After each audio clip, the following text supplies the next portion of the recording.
وفات سے 3 روز قبل جبکہ حضور اکرم صلی اللہ علیہ وآلہ وسلم ام المومنین حضرت میمونہ رضی اللہ تعالی عنہا کے گھر تشریف فرما تھے، ارشاد فرمایا میری بیویوں کو جمع کرو۔ تمام ازواج مطہرات جمع ہو گئیں تو حضور اکرم صلی اللہ علیہ وآلہ وسلم نے دریافت فرمایا کیا تم سب مجھے اجازت دیتی ہو کہ بیماری کے دن میں عائشہ رضی اللہ تعالی عنہا کے ہاں گزار لوں؟ سب نے کہا اے اللہ کے رسول صلی اللہ علیہ وآلہ وسلم آپ کو اجازت ہے۔ پھر اٹھنا چاہا لیکن اٹھ نہ پائے تو حضرت علی ابن ابی طالب اور حضرت فضل بن عباس رضی اللہ تعالی عنہ آگے بڑھے اور نبی علیہ السلام کو سہارے سے اٹھا کر سیدہ میمونہ رضی اللہ تعالی عنہ کے حجرے سے سیدہ عائشہ رضی اللہ تعالی عنہ کے حجرے کی طرف لے جانے لگے۔ اس وقت صحابہ کرام نے حضور اکرم صلی اللہ علیہ وآلہ وسلم کو اس بیماری اور کمزوری کے حال میں پہلی بار دیکھا تو گھبرا کر ایک دوسرے سے پوچھنے لگے رسول اللہ کو کیا ہوا؟ رسول اللہ صلی اللہ علیہ وآلہ وسلم کو کیا ہوا؟ چنانچہ صحابہ مسجد میں جمع ہونا شروع ہو گئے اور مسجد نبوی میں ایک رش لگ گیا۔ حضرت صلی اللہ علیہ وآلہ وسلم کا پسینہ شدت سے بہہ رہا تھا۔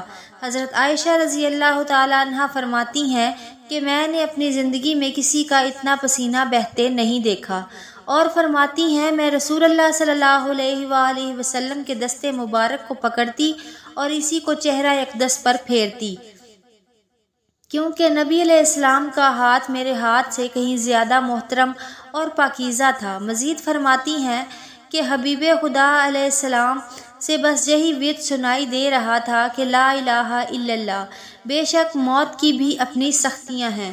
اسی اثناء میں مسجد کے اندر حضرت صلی اللہ علیہ وآلہ وسلم کے بارے میں خوف کی وجہ سے لوگوں کا شور بڑھنے لگا۔ نبی علیہ السلام نے دریافت فرمایا یہ کیسی آوازیں ہیں؟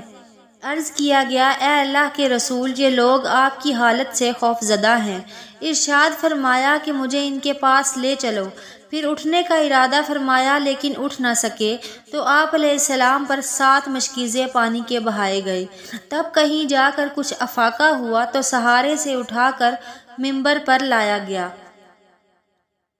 یہ رسول اللہ صلی اللہ علیہ وآلہ وسلم کا آخری خطبہ تھا اور آپ علیہ السلام کے آخری کلمات تھے۔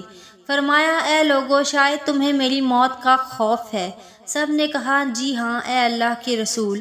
ارشاد فرمایا اے لوگو تم سے میری ملاقات کی جگہ دنیا نہیں، تم سے میری ملاقات کی جگہ حوض کوثر ہے۔ اللہ کی قسم گویا کہ میں یہیں سے اسے دیکھ رہا ہوں۔ اے لوگو مجھے تم پر تنگ دستی کا خوف نہیں بلکہ مجھے تم پر دنیا کی فراوانی کا خوف ہے کہ تم اس کے معاملے میں ایک دوسرے سے مقابلے میں لگ جاؤ گے جیسا کہ تم سے پہلے پچھلی امتوں والے لگ گئے، اور دنیا تمہیں بھی ہلاک کر دے گی جیسا کہ انہیں ہلاک کر دیا گیا۔ پھر مزید ارشاد فرمایا اے لوگو نماز کے معاملے میں اللہ سے ڈرو، اللہ سے ڈرو، نماز کے معاملے میں اللہ سے ڈرو، یعنی عہد کرو کہ نماز کی پابندی کرو گے اور یہی بات بار بار دہراتے رہے۔ پھر فرمایا اے لوگو عورتوں کے معاملے میں اللہ سے ڈرو، میں تمہیں عورتوں سے نیک سلوک کی وصیت کرتا ہوں۔ مزید فرمایا اے لوگو ایک بندے کو اللہ نے اختیار دیا کہ دنیا کو چن لے یا اسے چن لے جو اللہ کے پاس ہے، تو اس نے اسے پسند کیا جو اللہ کے پاس ہے۔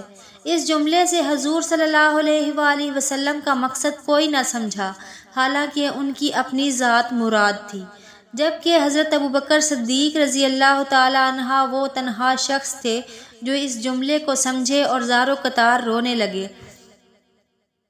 اور بلند آواز سے گریہ کرتے ہوئے اٹھ کھڑے ہوئے اور نبی علیہ السلام کی بات قطع کر کے پکارنے لگے ہمارے باپ دادا آپ پر قربان، ہماری مائیں آپ پر قربان، ہمارے بچے آپ پر قربان، ہمارے مال و دولت آپ پر قربان۔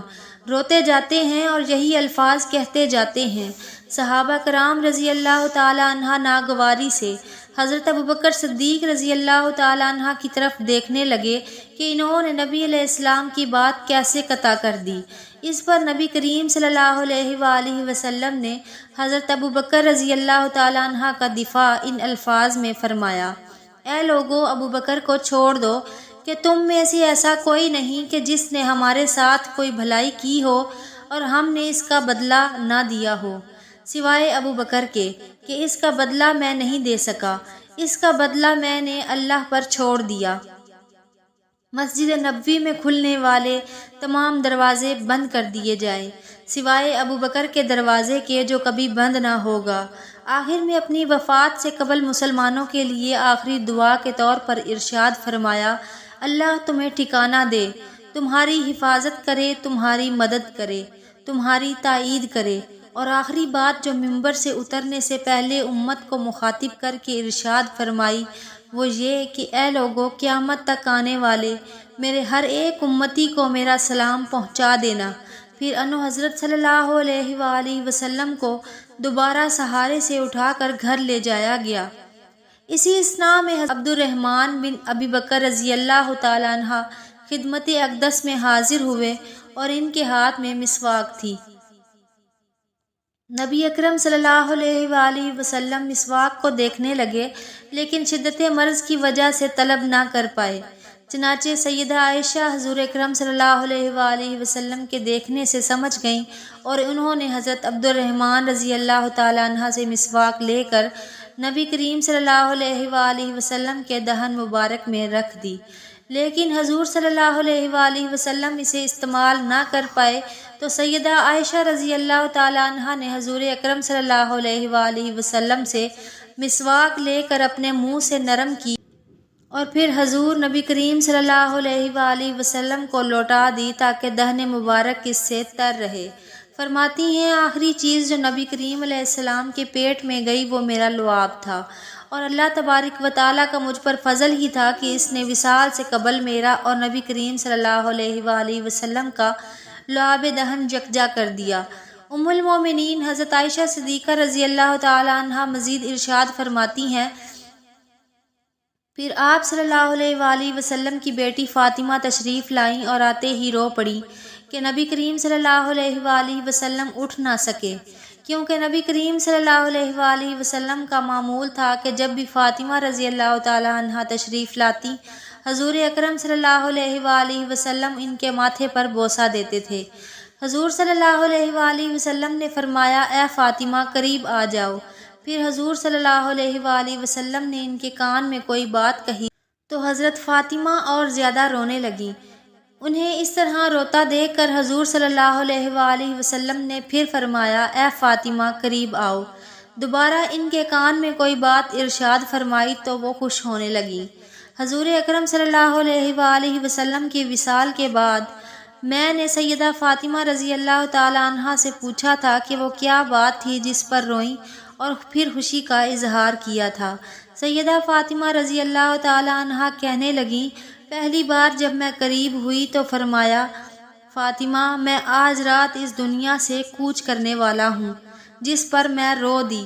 جب انہوں نے مجھے بے تحاشا روتے دیکھا تو فرمانے لگے، فاطمہ میرے اہل خانہ میں سب سے پہلے تم مجھ سے آ ملو گی، جس پر میں خوش ہو گئی۔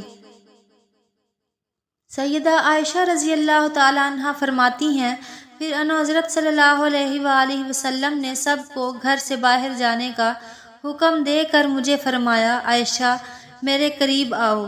انو حضرت صلی اللہ علیہ وآلہ وسلم نے اپنی زوجہ مطہرہ کے سینے پر ٹیک لگائی اور ہاتھ آسمان کی طرف بلند کر کے فرمانے لگے، مجھے وہ اعلیٰ و عمدہ رفاقت پسند ہے، میں اللہ کی انبیاء، صدیقین، شہداء اور صالحین کی رفاقت کو اختیار کرتا ہوں۔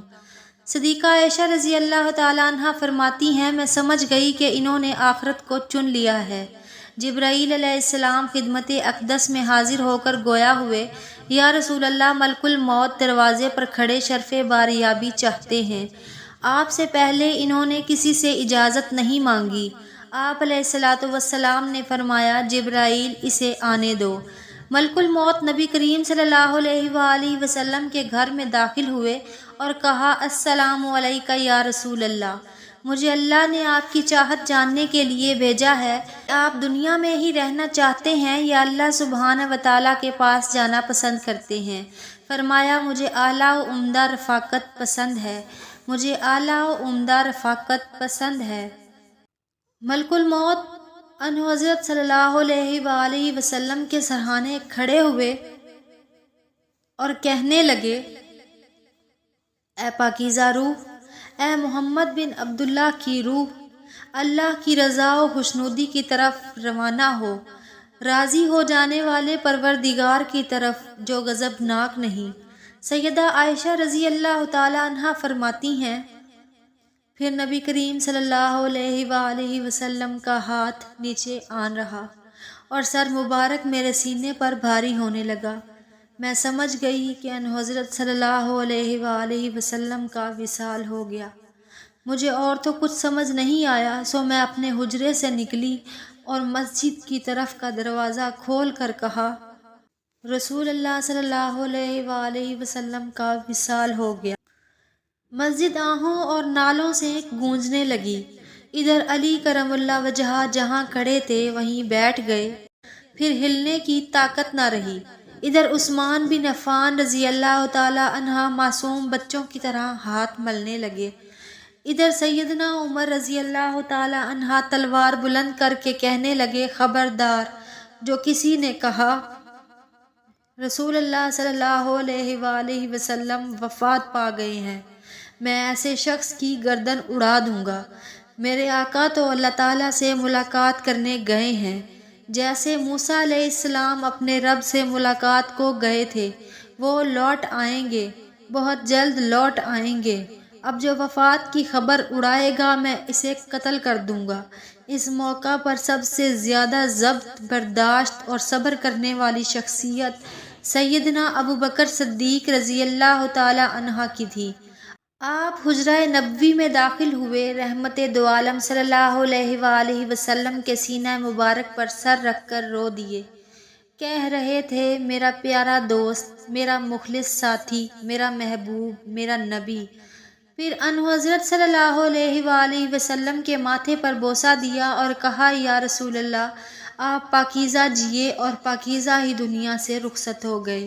سیدنا ابو بکر صدیق رضی اللہ تعالی عنہ باہر آئے اور خطبہ دیا، جو شخص محمد صلی اللہ علیہ وآلہ وسلم کی عبادت کرتا ہے سن رکھے، انہو حضرت صلی اللہ علیہ وآلہ وسلم کا وصال ہو گیا، اور جو اللہ کی عبادت کرتا ہے وہ جان لے کہ اللہ تعالیٰ کی ذات ہمیشہ زندگی والی ہے، جسے موت نہیں۔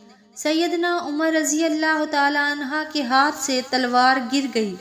عنہا فرماتے ہیں، پھر میں کوئی تنہائی کی جگہ تلاش کرنے لگا جہاں اکیلا بیٹھ کر روؤں۔ انہو حضرت صلی اللہ علیہ وآلہ وسلم کی تدفین کر دی گئی۔ سیدہ فاطمہ رضی اللہ تعالی عنہ فرماتی ہیں، تم نے کیسے گوارا کر لیا کہ نبی علیہ السلام کے چہرہ انور پر مٹی ڈالو؟ پھر کہنے لگے، میرے پیارے بابا جان کہ اپنے رب کے بلاوے پر چل دیے، میرے پیارے بابا جان کہ جنت الفردوس میں اپنے ٹھکانے کو پہنچ گئے، میرے پیارے بابا جان کہ ہم جبرائیل کو ان کے آنے کی خبر دیتے ہیں۔ اللہم صلی علی محمد کما تحب و ترضی۔